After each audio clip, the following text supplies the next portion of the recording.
I watched 100 music production videos and made this massive spreadsheet to catalog all the data.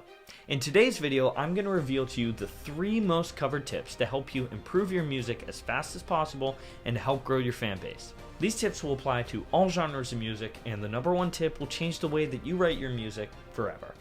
Real quick, if you'd like to download the spreadsheet that I made for this video, I'm going to put it in a link in the description.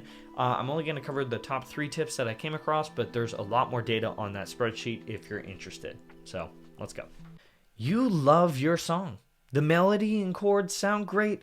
Lyrics and vocals are catchy, but something is still off. It might just be your sub-bass frequencies. The more information that you try and push through your speakers, the harder that they're going to have to work. And low-end information is particularly taxing on your speakers. Take a high-pass filter and move it to about 80 to 100 Hz on elements like your vocals, guitars, and hi-hats. Most of the time, we can't even perceive the sub-bass frequencies that are in these elements. But I guarantee that your speakers can. Make their life easier, make your life easier, and make your song cleaner. In the next tip, we're gonna change things up. Yeah, man, this song is bumping.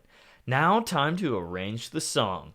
Let's just copy paste here, and boom, done. Variety is the spice of life, and apparently variety is the spice of music too. I'm not saying that you can't copy paste parts of your song, but I am saying that there needs to be changes throughout the way. Add and subtract elements, automate your plugins and effects, and do something different each chorus. I also do what I like to call one-shots, which is where I just take one sound and put it in one place in the song, and that's the only time it happens.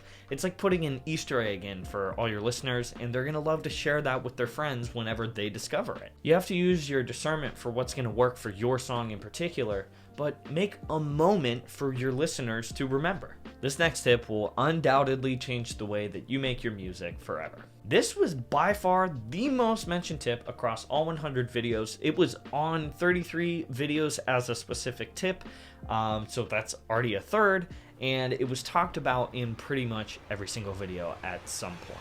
It's sound selection. This better be the longest part of your songwriting process. If you don't care about your sound selection, how could you possibly expect your listeners to? Take your time to select the right synth sound, guitar tone, or kick sample. If your sounds aren't creating a cohesive experience or a world for your listeners to enter into, then they're not going to give your song the time of day.